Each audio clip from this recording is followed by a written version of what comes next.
Marlene Jennings, a familiar voice here on CJD over the years and a familiar person in Quebec as well, of course, having served as a Liberal MP, having been head of the Quebec Community Groups Network. She served on the boards of several community organizations. I can remember, of course, when the provincial government here appointed her to deal with the English Montreal School Board. She has done so much in her life and has been doing a regular column in the Montreal Gazette for quite some time until now.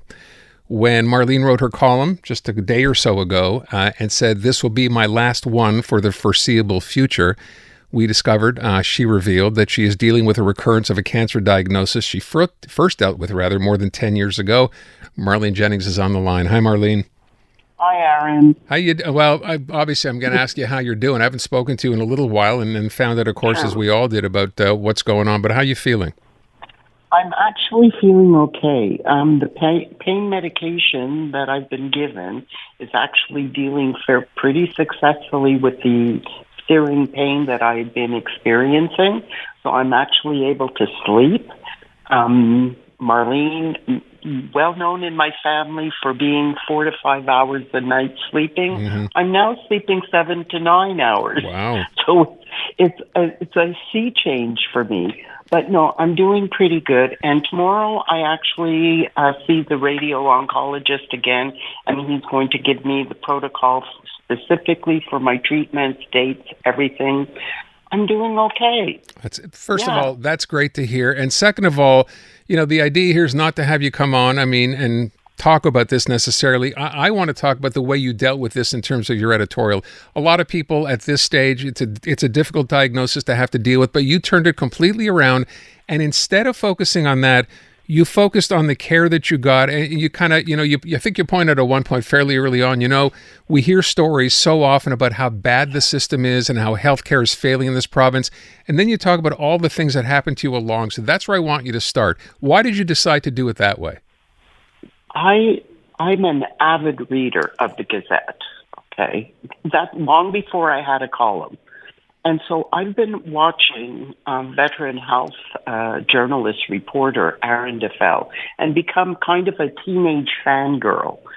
And I've read all of his articles, his investigation reports on the state of our healthcare system in Quebec. And I, like so many, have winced and cringed and thought, oh my God, there, but for the grace of God, go I. Thinking, thank God I'm not caught up in it. Well, I got caught up in it starting in late summer, early fall, and really this winter. And what I found was, if you have what's considered to be life-threatening urgent, it's like they spring into action. Doesn't matter how tired they are. Everybody was there. Everybody was working to make sure that I got the test, that I got the diagnosis, that, they're working together, they're consulting with each other. And I'm kind of like, there's a part of me that's like kind of like sitting on my shoulder watching this and trying to be cynical and saying, oh yeah, but it's because you're Marlene Jennings. But I'm not that famous. The overwhelming majority of people don't know me. They don't know my name rings no bell. My name rang the bell with one doctor, and that was the radiation oncologist, Dr. Mwanza, excuse me.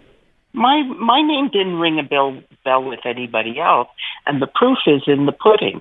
When my bone density test was ordered, I got told by nuclear medicine at the hospital, we won't be able to schedule you until late June, early July, because we've got a shortage of technologists, only one, and when she's on vacation or she has to be away, nuclear medicine is shut down. My name didn't get me anywhere. I actually talked to the technologist because she's the one telling me this. And I said, well, did you actually look at the requisition? Kind of like says in the next 48 hours. And she says, there's no way. Absolutely no way. And I'm closed from this date to this date. So she said, let me see what I can do. She came back. she gave me an appointment the first date that she opened up. You know, as I hear you say this, and I'm sure so many people listening to this story can obviously relate, right? If you've had to be in the system and it's been for critical reasons, it seems the system works then, which doesn't excuse it, of course, for not working every day. But in the case where someone absolutely needs this treatment, it's there for you. And you wrote in your piece, you know, you said, even as our healthcare system wobbles and sometimes crashes, we seldom hear about the times when it works as it should, as it did in your case. It did, and I think that it was, for me, it was important. Everybody that I've dealt with throughout my trials and tribulations that started back in 2009, kind, gentle, empathetic. I've not had, you know, if I had something like, say, a secretary at the reception, of one of the receptions, who maybe wasn't all that friendly, she still got the job done. So got it done. Yeah. For me, it's a big thank you, a big, big, big thank you for everybody who's working in our healthcare system, because they are tired, they are overworked, but they're still showing up and doing the job. You know, it's nice to hear, as I said off the top, someone be able to paint that picture. And because we know, and we talked about it so much, Marlene, during the pandemic, right? These people overworked, you know, the angels who were there. And it's nice to know that when push comes to shove, in your case, when it's something this serious, you got this kind of care. And everyone, as you just said, friendly, empathetic, did whatever they could to help. It's nice to be able to hear a story like that.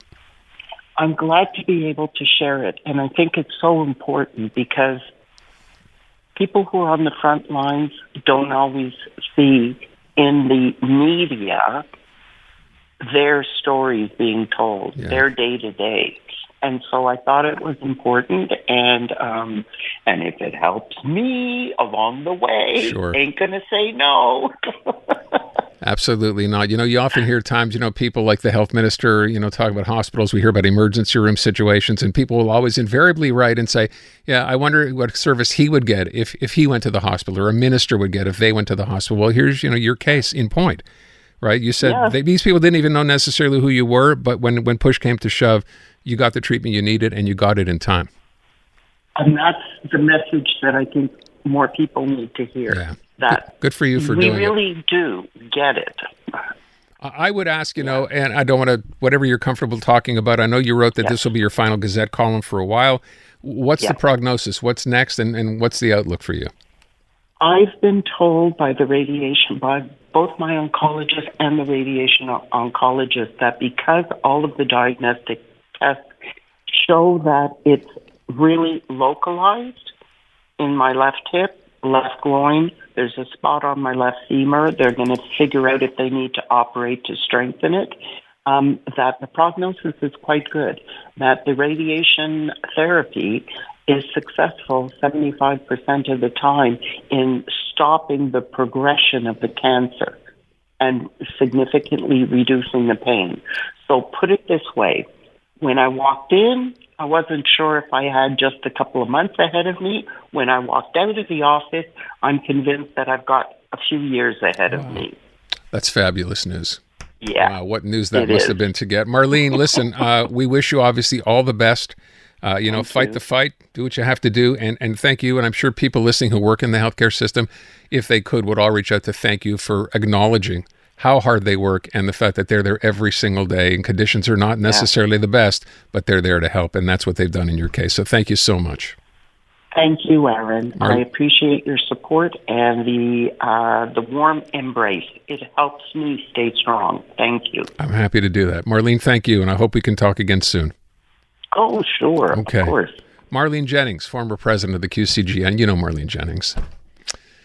It's I don't know, I'm kind of moved by that. The fact that we could, and it's a difficult time, obviously, to be going through that kind of a diagnosis, but then to take that time to point out what wonderful treatment you got from people on the front lines, who more often than not, we hear such terrible stories, but no, in this case, those people are there. They're doing their jobs under less than ideal conditions. I think we all know that. So I'm happy.